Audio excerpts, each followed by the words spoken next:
It's the final day of spring and it's a miserable, overcast and wet day. Hello again, I am Jim Bob and welcome back to Fendt Farm here on GreenRiver. So yeah, we have this horrible overcast start to the day. This is the rain that was supposed to fall late last night. It ended up starting in the early hours of the morning and as yet hasn't let up. Not the greatest way for us to get started. It's not going to affect our work today, but it's miserable. It's simply enough. Yeah, it's not like it's going to affect our crops or anything like that, but it is, as I say, very grey and overcast and just very miserable looking weather. So we have a few odd jobs that we need to get done today. We do have a little bit more fertilising to do. We have some grass to weed and a field of beets that need to be fertilised, and we also need to sort of do some more sort of top-up work on our sort of community area. The water levels are running low. We only earned €1,000 at midnight, so it looks as though that the water has now run out in that area. So let's just pull in here.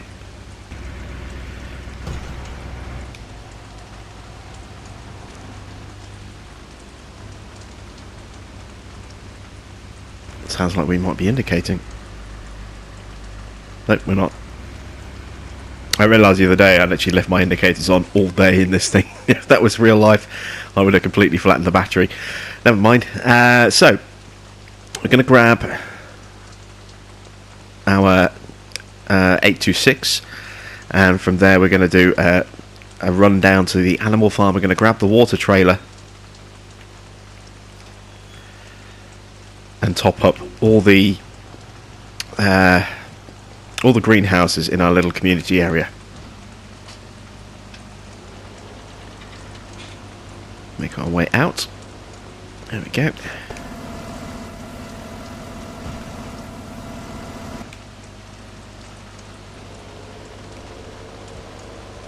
And then we'll come back, we'll jump into the leab. You just saw it parked up in the corner there. We'll spray our field of beets. We'll also get our grass weeded as well, so that's up to stage 2. And then we'll see where we are and if there's anything else that needs doing. I don't think our corn will have grown overnight, so we won't have to fertilise those fields. They're already at stage 1 thanks to the maestro putting fertiliser into the ground as we seeded. And the rest of our crops are still in that sort of first growth stage as well, so it's too early to fertilise those again. We only did that yesterday. We can also do a little bit of tidying up with the wool. We've got 4 pallets of wool now, so we can actually sort of start moving those into a secure location if we want to, save them up for next year, or we could perhaps look at even actually selling the wool today. We'll see what the price is like. Spring is usually a pretty good time to sell wool. It's usually where the price is higher, so it might be worth possibly selling our wool as well. We'll have a look into that. But first things first, we are going to get our community area sort of maintained. So let's grab the water trailer. And we had a new mod go live recently, which is the Calico sort of slurry injector system. It's a very nice looking little mod, but there's something I think is a little off with it. I mean, it's the price. If we take a look at this, you can see this is the mod here, the Calico double twin shift with the OptiDrill attachment as well. So this is like a slurry spreader, and then with this we can obviously then cultivate and slurry at the same time, which is great. But look at the price. It's €103,700 and it's only 14,000 litres capacity, and I can't for the life of me figure out why this mod is so expensive, because if we take something that's similar to it, then I suppose the closest thing that we have in game is going to be this, the Zunhammer. This has a larger capacity, does the same job, and look at the price. It's only 48,000 and then 28 for the cultivating attachment, but very, very expensive. Same again if we take a look at this. This is 54,000 litres for a very large tank, and then only 12,000 litres for the cultivator. The Horsch slurry spreader here, a larger capacity again, 55,000, and then different attachments at the back, which can be quite expensive. But this base unit on its own, 103,700. I think there's a typo in there somewhere. It can't really be that expensive. That has to be a mistake. It's just horrifically expensive for a small piece of equipment like that. So as much as I was looking forward to maybe adding one of those onto the farm, I just don't think we can justify it. I think it's just a little bit too expensive, which is a shame, because as I say, I was looking forward to perhaps adding that to our equipment roster. And we'd only be using it on certain fields anyway, because we do have the Veen Hewis sort of large slurry spreader as well, don't forget. So when we get digestate and a little bit of slurry, we'll be using that. And that just seems horrendously expensive for what it is. So it's not going to happen, unfortunately.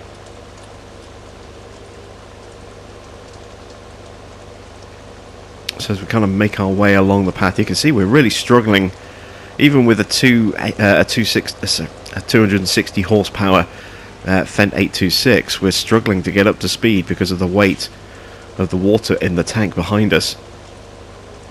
Really are, very slow to accelerate here. Maybe next time we'll have to use the 828, see if we get a bit more grunt from that. It seems a bit of overkill to use the 939 for this.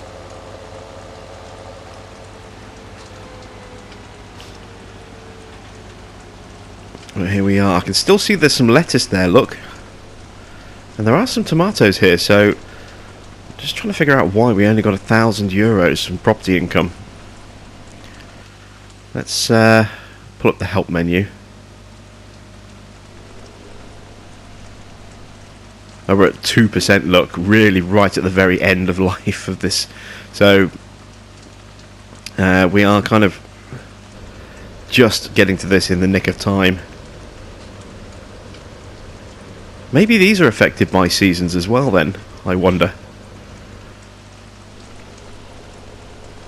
I suppose it would make sense if their income varies due to seasons. You can actually see we don't have any fruit in there at all at the moment, just the stems. I'm wondering if we need the manure for the stems. It's been so long since I've done greenhouses without manure, like this, proper matched greenhouses, that I'm not too sure.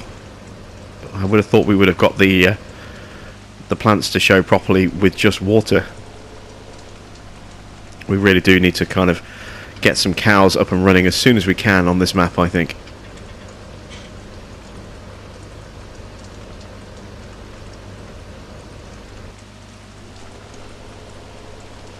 And one more tomato greenhouse.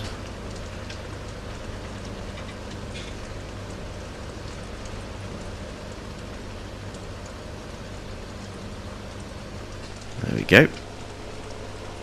So let's swing around and do the same for our lettuce.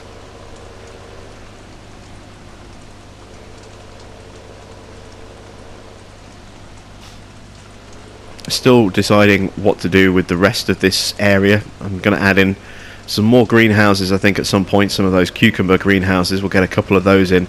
Now they do have a very large footprint indeed, so whereas these are all stacked quite closely together, we can't do that with the cucumber greenhouses. They just don't like sitting next to each other because of the way their base goes into the ground.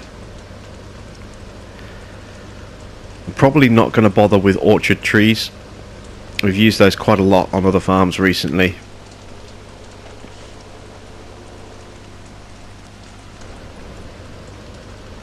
But we will put some regular kind of trees in as some decoration to help break up this large flat expanse that runs through the middle. We'll probably even try and look at crafting or carving some kind of pathway into the ground around here as well. We're going to really kind of develop this area as the season's storyline progresses. And when we get days where we have very little or nothing to do at all, then that's days when we can kind of turn our attention to working in this area a little bit. This open expanse here, this is where I'm thinking of adding in some of those cucumber greenhouses in that sort of clearing there. But I say I want to do something in that open area between the two. Maybe put in a small little batch of trees. Maybe just do single lines of particular crops to indicate areas for our community to grow their own crops, perhaps. We'll do something in that area. I'm not entirely sure what just yet, but we will do something. So that's our greenhouses all taken care of. Let's head back to the farm with this. We can check in on our animal levels as well. They should be fine. Obviously we kind of looked after them yesterday morning, so they shouldn't need any water, they shouldn't need any more food. It is perhaps a day early to buy cows. We don't have any straw, and we can kind of get away with not having straw to a degree. We do have some hay, but we don't have any silage. We don't have any grass to make silage, either through loose or baled options. So we wouldn't really be able to feed our cows on anything other than hay. We wouldn't even be able to feed them normal grass either. You know, I mean, we could try and mow that grass, but it's very, very short at the moment. We wouldn't get our full sort of allocation, so to speak. So it does seem to be a little bit of a waste to kind of mow way ahead of schedule, especially when that grass should come good maybe tomorrow, or if not tomorrow, at least in a day or two.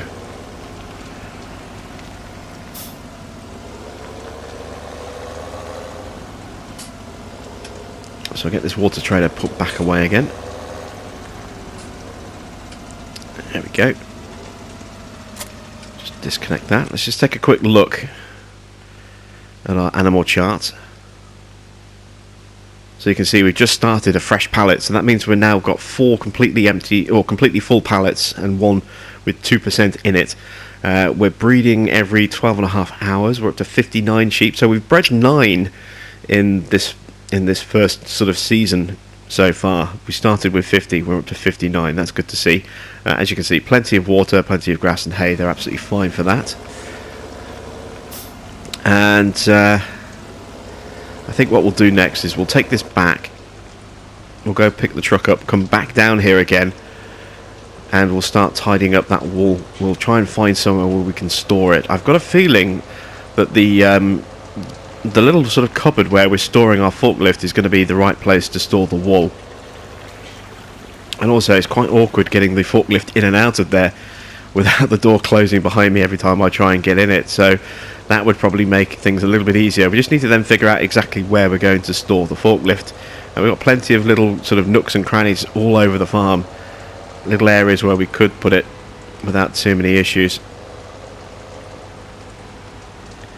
So we can have a look at exploring around there as well. And still the rain hasn't let up. It's been raining for a very long time now. Not sure exactly what time in the morning that the rain started, but I would probably guess somewhere around about 1-2 in the morning was when it finally started, as we were whizzing through on the daily reset.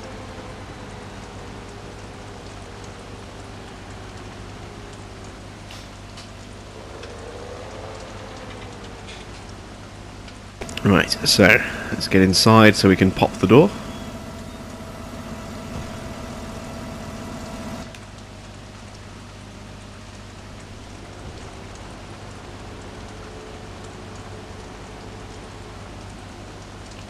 And there we go.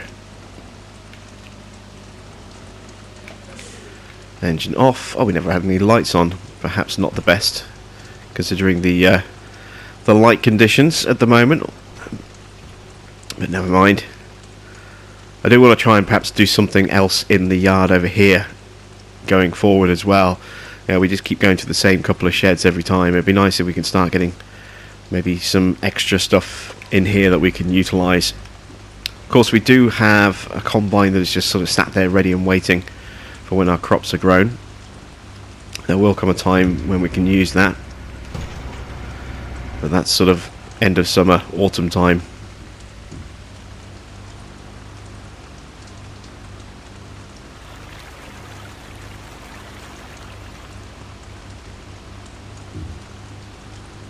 Oh, we didn't use the lead, did we? Never mind. That was the other thing we should have done while we were up there, was to go up and grab the lead and spray out our beet field. Well, never mind. We're going to jump into our 716. and we're going to attack this grass field here. We're going to get that weeded. But before I do that, I do want to sort out those wool pallets. So let's pull into this yard. We can always park this back up outside the house later. Where can I park? Let's park just here. That'll do for now. So over here, in this sort of old disused building where we're storing our bales, if we keep going along, in this final sort of end shed here, this is where we store the forklift. And there it is. So you need to be really careful if you store something in here, because if you get too close, so if we try and get in here, for example, you can see that the close door and the enter prompt both hit at the same button. So if I jump in, the door closes and I can't get back out again. So it's not really the best possible location to store the forklift. But I think this is going to be a great storage room for our pallets of wool. So let's go grab those, and then maybe just in there somewhere we could actually store the forklift. We'll have to give that a little bit of thought.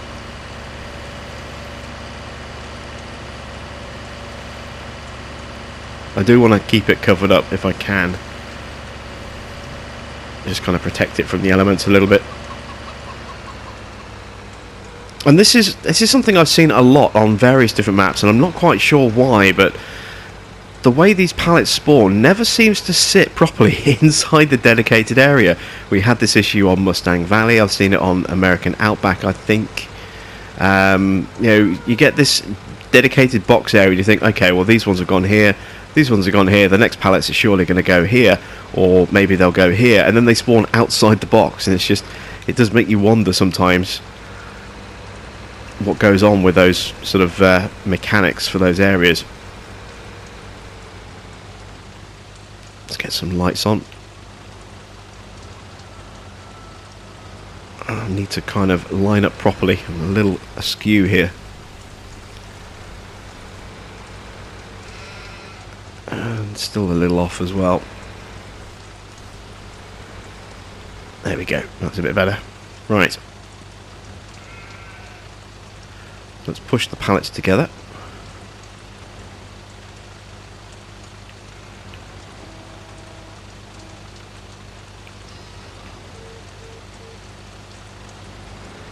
Should be able to just slide through. Oh, no, not quite. Oh, we can deal with that. That's fine.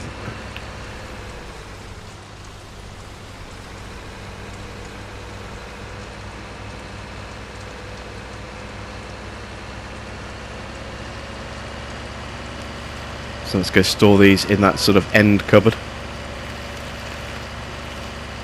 I mean, we could go and sell these. Actually, we were going to look at the price for these, weren't we? Let's have a look.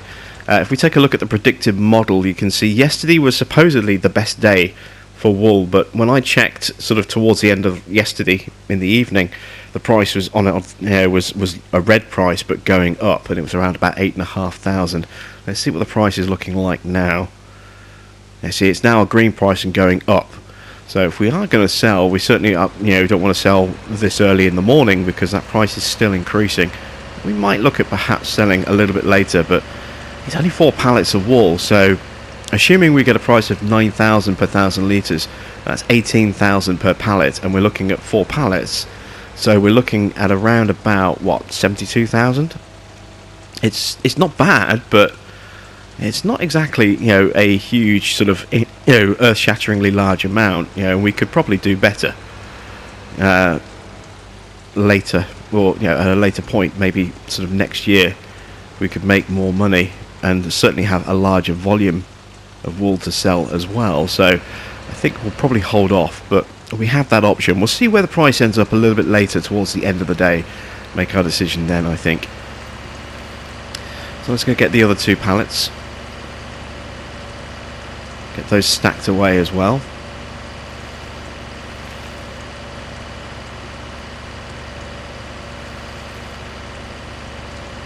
And I haven't really had sheep very long on any of my farms in season, so I don't know how long sort of the wool production lasts, whether it's only in the early months I'm guessing at winter, then they're never going to produce wool because it's the coldest time of the year. And I imagine summer is probably going to be the best time for wool production.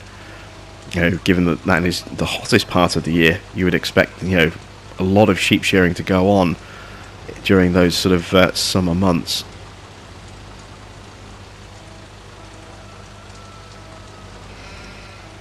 This is proving to be a little bit awkward today. Not quite getting my forks aligned properly. I think I'm having some issues judging the height, being on this little raised platform.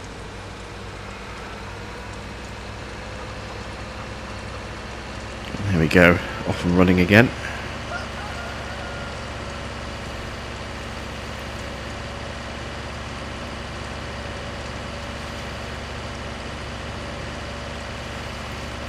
Just kind of whiz our way around the back of the yard.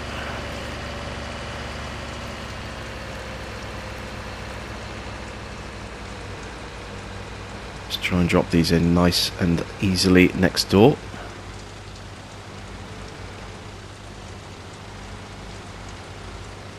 Go. So let's change the fork angle.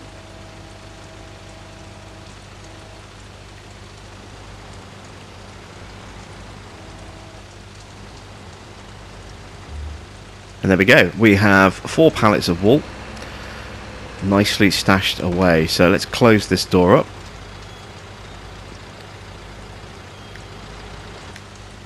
Now I need to figure out where I'm going to store this. I don't want to leave it out exposed to the elements, so I think in here is probably going to be the best place. Just we've got a nice open area in here, so this to me makes sense. As I say, this is an old disused cow shed. We don't use this anymore. We've got a much nicer, much more modern shed,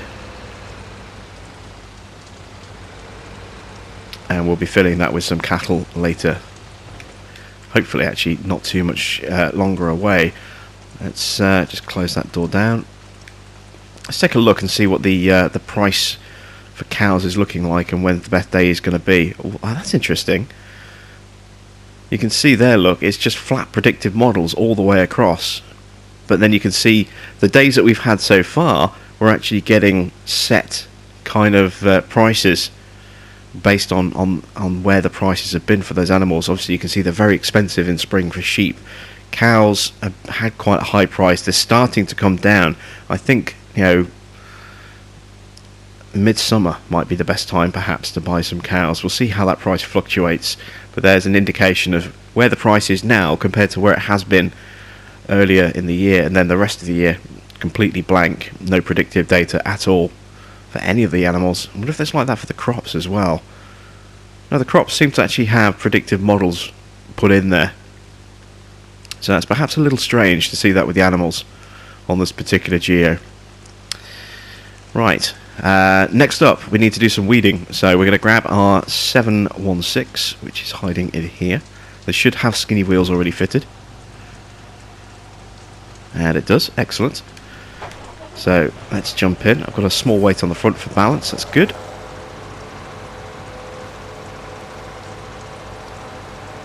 Back up, we need the weeder.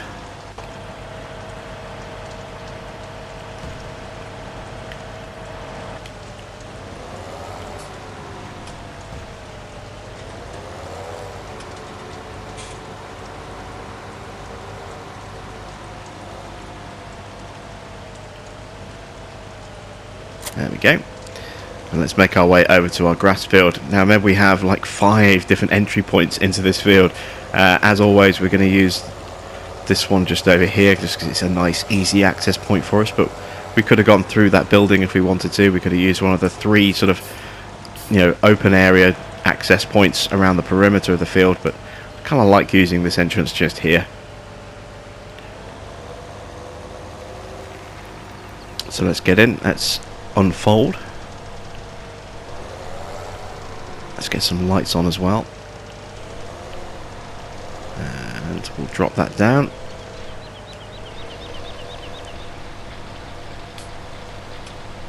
And I can't actually tell if we're fertilizing this or not. It might be a bit too early actually. Let's check. We just dropped in a second line of fertilizer. No, we haven't. So this grass hasn't grown another stage. Oh, there's the weather change. Look, this grass hasn't actually grown another stage yet, so we still can't fertilize the grass. That's odd. I'd have thought by day 6 it would have grown another stage, but apparently not. So this is going to take quite a while, by the look of it, this grass to grow. I wonder why that is. It's very odd. I hadn't even paid attention to the fact that it didn't look that tall. So if we can't fertilise the grass, I'm trying to think what else we can do. Obviously we still need to do the beets. Now we could spray it with the lead, but you know what, I think... Yeah, let's go and get the lead. I'm just going to leave this attached because that's going to be our job for tomorrow. By the look of it now, is to actually spray that field there, or to weed that grass field. I'm just going to go and quickly close the door up, but that's very odd that our grass hasn't grown another stage. I wonder why that is. Say by now it should be almost ready to harvest, and then we could start mowing it, tomorrow. But yeah, that's still stage 1. Look, that's very odd. Very odd indeed. To be this late in the season and still only have grass at that stage on a field that was default grass already.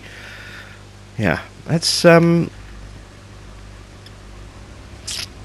want to take a trip, actually. I want to take a quick drive before we go any further. I've come the wrong way, haven't I?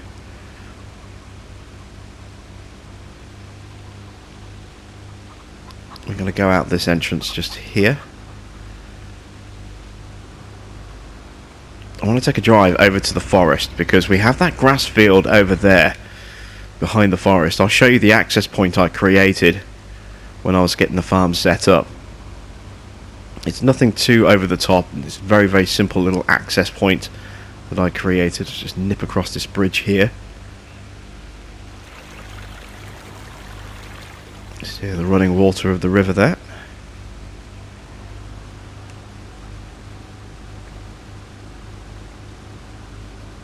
So as we move along the bottom of the map here, we've got the obviously the store just there. We've got the sawmill coming up just here.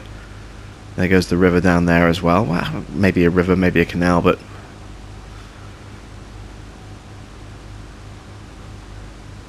yeah, that's the sawmill access just coming up here. There it is. And then this is the forest itself, and we have an access road into the forest. That there takes us down to field 35. And then here is the forest access, and what I did was I actually stripped out a couple of trees just here, as you can see. So we've got this big sort of gap in that tree line just there, so that we can drive in here and gain access to this field. And this grass as well,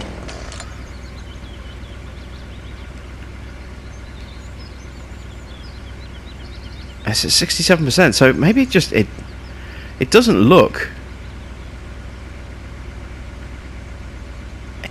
that tall, but that's actually 2/3 growth. So why wouldn't the weeder work then? That's very, very strange. Maybe it was just too wet to let us weed, possibly. Alright, we'll spray the fields and then we'll try again and see if it was just, the grass being too wet for us to weed. I'd be surprised if that was the reason. We haven't had that issue before, but, well, stranger things have happened, so I'll see you when we get back to the main farm.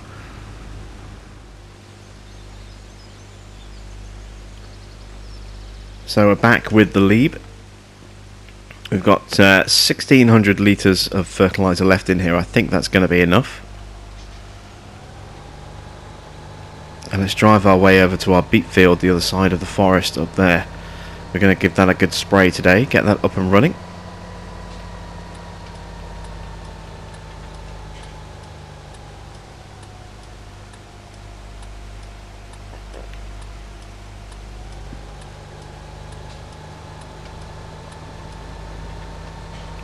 It's weird, this feels so wobbly at times. It looks so wobbly when it has this narrow wheelbase, but when we get it onto the field and it kind of squats down, it almost reminds me of a sumo wrestler.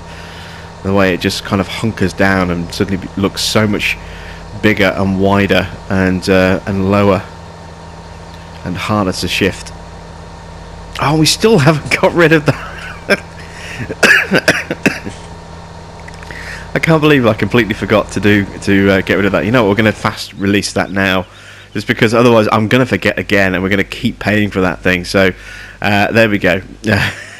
That's gone. Bye bye stump grinder. But here is our here's our beet field, as you can see, all ready to go. And there go the wheels. And then with the mechanism unfolding, it really does change the profile of this completely. You have this large sort of spraying frame that kind of sits up, and then it lowers right down, and it just completely changes the whole sort of profile of this vehicle quite dramatically. And it goes from looking very tall and very skinny to very short and very squat.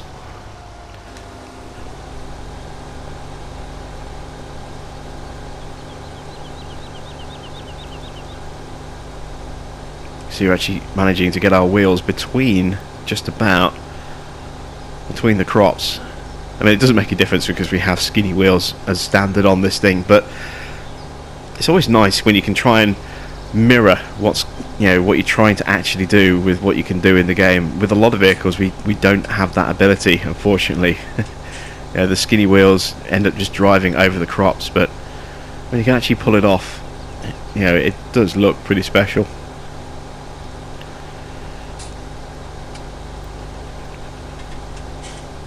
And this is where we're going to completely throw that out the window by swooping around.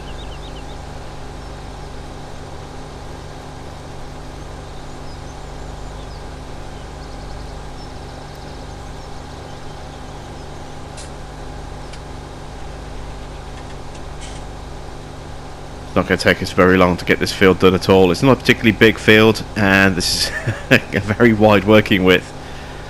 So this is literally only going to take us a few minutes to get done. And then beyond this, I really don't know what else I'm going to do, seeing as the weeding didn't seem to work for whatever reason. I suppose we could spray the grass, but that's going to be expensive.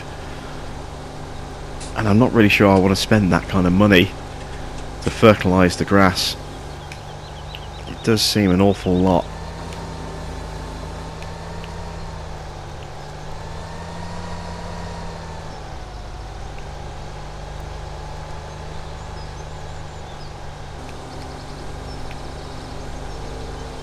Sitting a little bit high on the spray height there. There we go. Perhaps a little bit too high. There we go.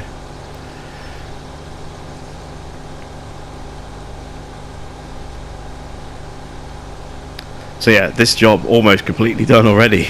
We're what, 2/3 of the way around this field.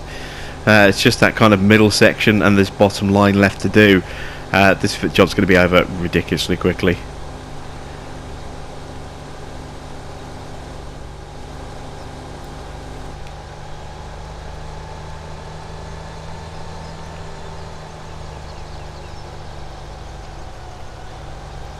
Okay, so definitely not going to have the working width that way. So instead, what I'm going to do to try and save wasting fertilizer is just do strips on this final section. Hopefully the spacing will work out a little bit better, that we don't end up with just these ridiculously thin strips on long sections of the field.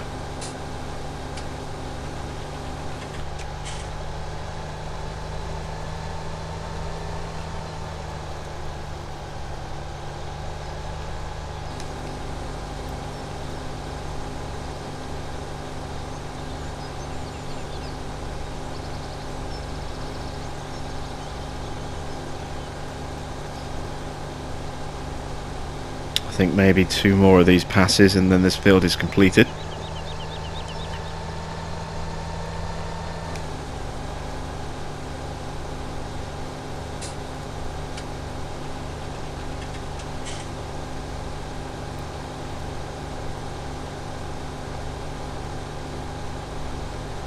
There we go, so last one. Perhaps and at the very least it'll certainly be a lot easier to work with a small patch like that that's left over.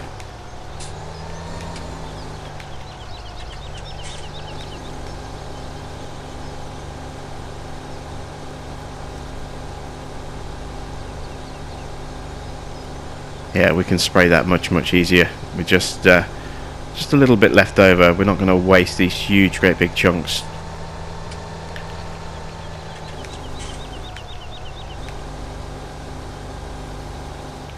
I've actually got quite a bit of a patchy effect on that by mistake. There we go.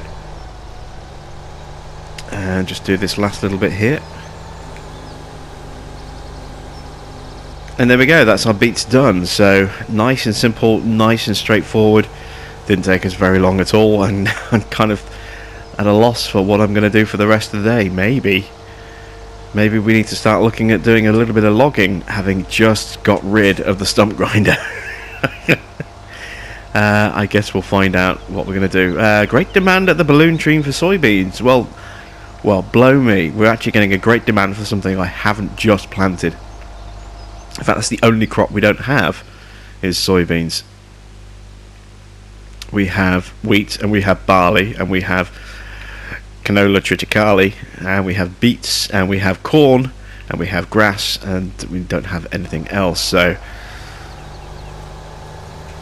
no soybean, and probably won't ever be soybean on this farm either.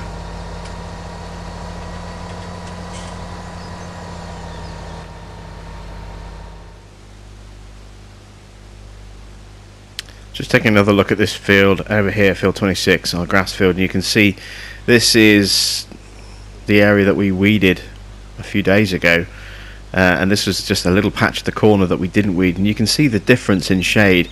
And obviously it's a little hard to see because of the I've got the torch on to try and illuminate. You can see that this darker patch here, this darker mud, and then this lighter mud here, which hasn't been weeded on this corner, and again you can see the darkness difference there as well in areas that are in the sunlight. So yeah, for whatever reason this grass just hasn't grown another stage, so we can't weed our grass field yet. So I am completely at a loss for what to do, and I'm thinking maybe we could do a little bit of contracting today. There's some big fields that I would like to look at maybe working on, and we've got field 19 here as well, which would make a nice little addition to our crops, considering, you know, the location of our fields and the fields around us. I don't really want to get into logging this early in the year. I want to kind of save that for later in the year, I think. So we'll go and do a little bit of contracting, I think, and that'll be what we'll do to make up the rest of the day today, because there's nothing else we can do. So I'm going to close the farm down. I'm going to jump back in the truck, and we're going to go touring around and offering our services to other local farmers.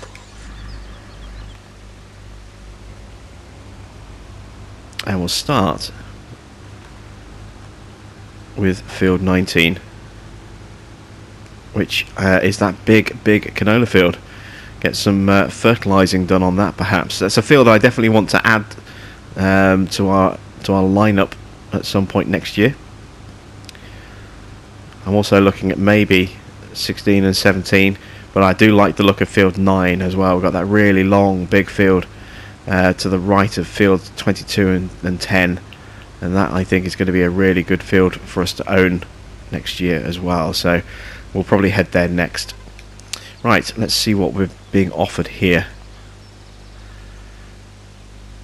A standard fertilizing job. We're going to get paid very little indeed. I'm going to use, wow, this is really big, tractors that we're being offered here.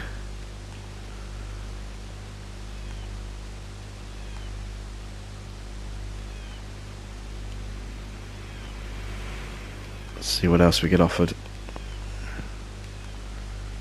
I don't even know if I'm going to be able to see the crop underneath. We'll go with this one, so let's take this job on. I'm not even going to be able to see where I've fertilised. This could be a real problem field for us to actually try and work.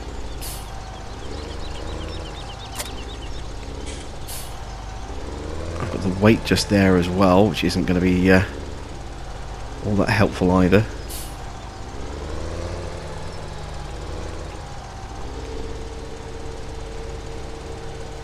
Let's try and get in.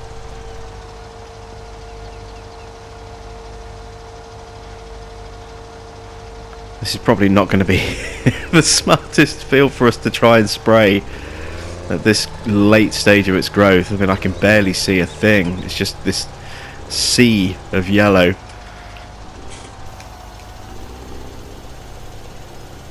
And look, you can barely tell. You've got to be just...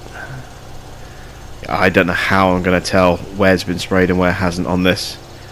I think this was a mistake. Yeah, we're not going to do that job. That's just... There's no way we'll even be able to see where we sprayed. We'll just be driving around and around and around for ages trying to find that bit that we missed. So, yeah, sorry. You want that one done, you're going to have to do that one yourself. That is just not possible.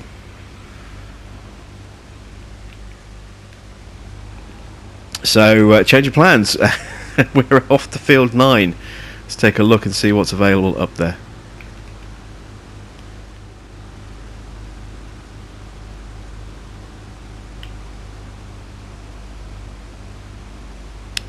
So here we are coming up to the edge of field 9. There's the sort of little canal there.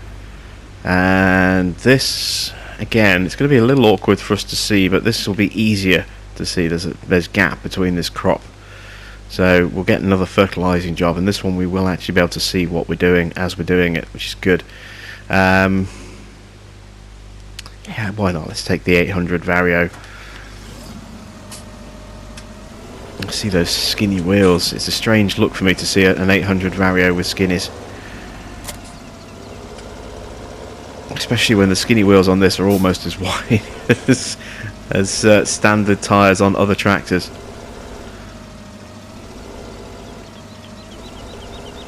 Ah, come on, I can make this turn. There we go. Just we're really struggling to get things done today.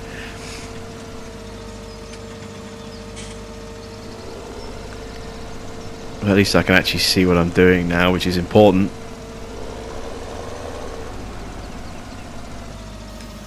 Yeah, if that canola field had been my own field, I'd have just done a border and then hired a worker, but obviously we can't do that on this.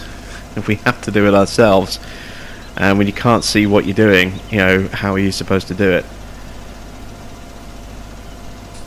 So, nice long big field this, as you can see. A lot of real estate here, and yeah, the potential, if we take some trees out, to go really, really close to the edge as well, to make it even wider.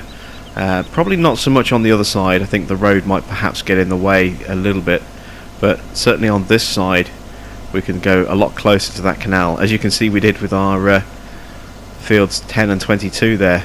Pushed them closer to the tree line and closer to the water line.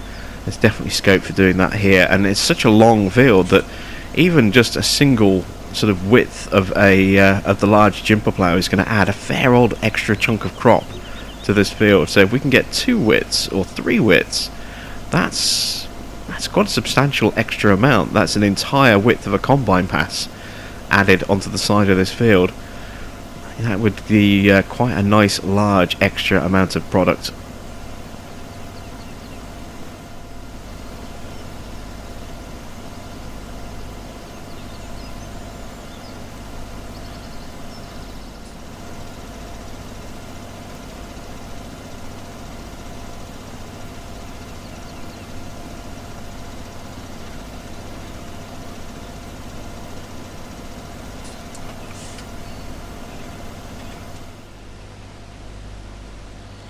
Now, doing things like this, obviously we had to scrap the canola field because we just couldn't see a thing, and this is where Pure Farming scores a huge win over Farming Simulator, because with the interactive map. Now on ours we can see the field that we're working on, and we can see our kind of position relative to the field, but that's it. We get no information on the minimap as to what's on the field or what state it's in. You know, obviously the minimap that we have on Pure Farming is fully interactive, so not only does it tell us, you know, the field that we're on and where we are on the field, but it also shows what crop is on the field to a degree, and also what state the field is in. And as you're doing a fertilizing job like this, you can see the area on there that's been fertilized by you, and it's a fantastic change. You know, I mean, with the absence of mods like GPS, so that we can't see sort of a grid line that we've worked on and where we're working to, you know, the interactive mini-map on Pure Farming is absolutely fantastic, and we just don't have anything that kind of competes with that in Farming Simulator. If we want to do, you know, a similar kind of thing on this, we have to stop, we have to go into this section, we have to make sure that the pause, you know, the plough thing is turned off, take a look, and all the while we're either, you know, burning time, burning resources, or burning fuel if we turn the sprayer off and stop. And it's just, you have to constantly stop, start, and the mini-map on Pure Farming does away with the need to stop, start like that. So it's a really, really, you know, awesome little extra feature that Pure Farming has that Farm Sim doesn't. And I really hope that we maybe get some kind of ability to toggle that feature on and off in Farm Sim 19, because that would be a huge boost, I think, for being able to see what's been sprayed and what hasn't been sprayed without the need to go through different pause menus to see it.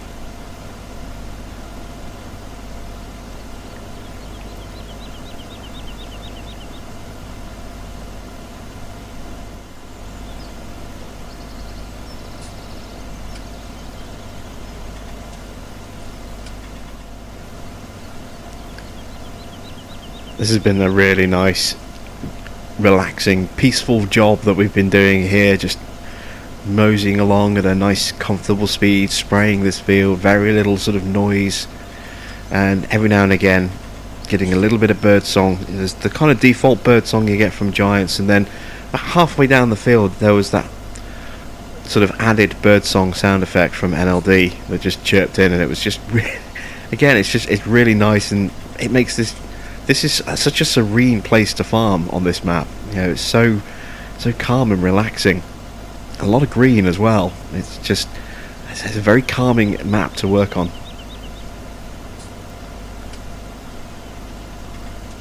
And we're almost done on this, and we're not going to get much money for this. I mean, it's not about the money, it's about the discount for when we come to buy this field next year or later in this year. You know, it's about reducing how much we're going to have to pay for it, because it's going to be quite an expensive field, this one. Being one of the largest fields on the map, Field 9, it is going to cost us quite a lot of money. So anything we can do to reduce that price, I'm going to do. And there we go. 4,000, that's not too bad. This field now sits at 805,000. A long way to go before we get that fully discounted, which is probably what we're going to have to do to bring that down in price. But there we go. So where should we go next? Well, we could go straight across the road and do Field 8. But I'm going to go and do Field 23, I think, because again, it's near where we already have existing land. So let's just drive straight down the side if we can. We'll kind of loop around the bottom of the lake and the forest, and then come alongside the bottom of Field 23.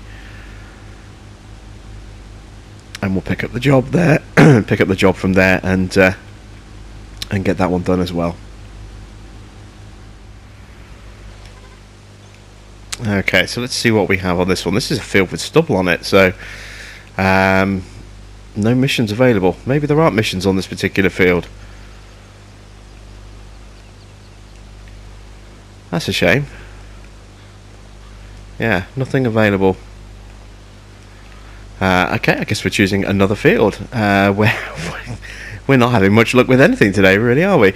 Let's take a look at Field 35 down here. Yeah, I'm kind of curious about that field. See what's on it and what we can do to it. You can see the access road is just there across the street. Let's let this car go through. There we go.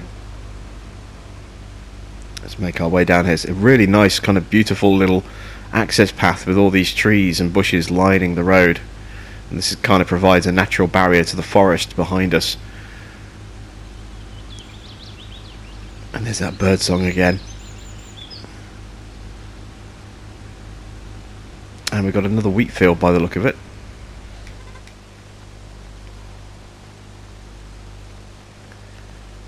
And another fertilizing job. We'll take something other than an 800 Vario this time.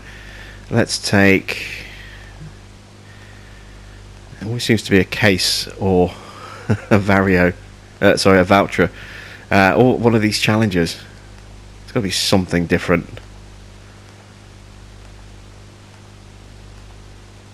No, not really. Okay, well, we'll take this. This is an interesting setup. Let's try one of these narrow tracked challenges.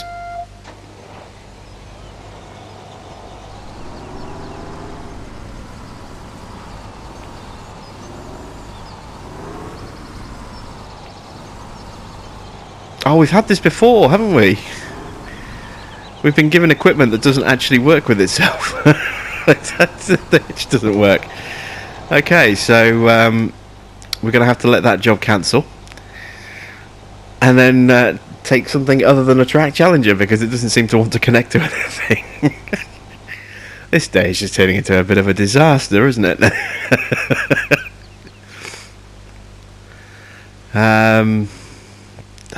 Why not? Let's just do the 800 again. Might as well. This time I'm going to pick the weight up and get it out of the way. So we'll get that connected.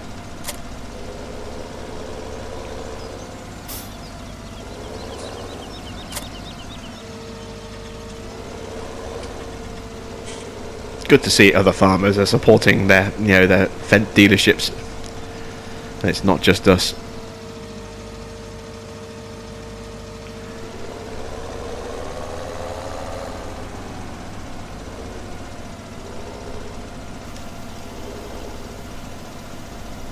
So, another field to spray.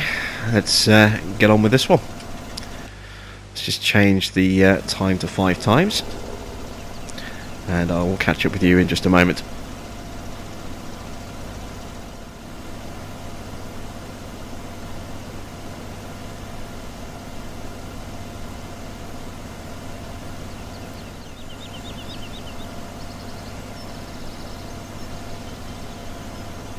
Another field almost done. We've just got this kind of little strip here to my left, and then a patch just up there as well. I'm just going to stick to this area here, and there we go, we're done. So another £2,000. Got this field down to 369,000. It's the afternoon, but we're almost out of time because we kind of faffed around a little bit earlier. I'm going to pick some other fields, and I'm going to do some more contracting work just to pass the rest of the day out, try and earn a bit more of a discount on certain things. So I might head to here first, or maybe check out these 2 fields. I'm not too sure. But that's it for another episode of Fendt Farm. As I say, it's just more contracting is going to be the order of the day, just to discount some fields a little bit for later in the year. And we'll be back with the first day of summer very soon.